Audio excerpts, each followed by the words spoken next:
C'était une belle journée pour un mois d'octobre, et je m'en réjouissais d'aller en cours par ce beau temps. Cette journée m'inspirait tant de poésie, elle avait un charme particulier. Le vent qui caresse délicatement ma joue et s'engouffre dans mes cheveux. Oui, j'allais adorer cette journée, j'en étais sûre. Cette journée me parut tellement parfaite bien que je m'endormis en cours perdu dans mes pensées.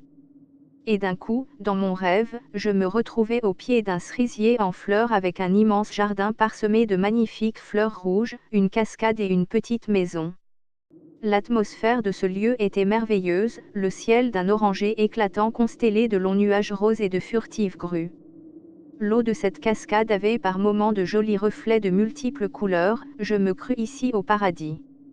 Je fus réveillée par la sonnerie qui me tira de ce rêve. Plus tard j'avais un souvenir plutôt vague de mon rêve, mais ces fleurs, les licorices, m'avaient marqué, elles étaient si belles et paraissaient tellement fragiles qu'en un coup de vent elles se briseraient en milliers de morceaux de pétales rouges.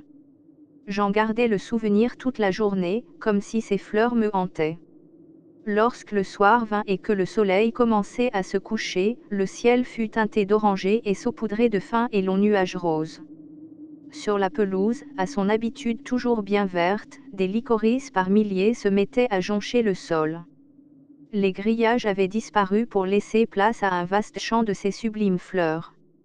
Au milieu de cette étendue se tenait une jeune fille aux longs cheveux noirs, elle était loin mais j'avais l'impression qu'elle était si près de moi que je pouvais apercevoir la tristesse dans ses yeux rouges vifs. Cette fille était si belle, si innocente, mais avait l'air tellement perdue. À côté d'elle apparut bientôt une petite maison, je n'y croyais pas, c'était celle de mon rêve, puis une cascade aux mille reflets et un cerisier en fleurs. Soudain je me retrouvai seule avec cette jeune fille aux cheveux foncés. Je m'approchai alors d'elle, mais elle me dit de stopper mon pas.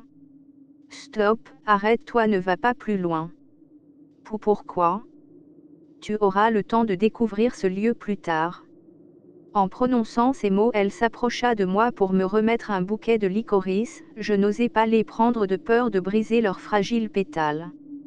Prends-les, ceci symbolise ton nouveau rôle dans ce monde, princesse. Le monde dont elle parlait, dans peu de temps j'allais le découvrir.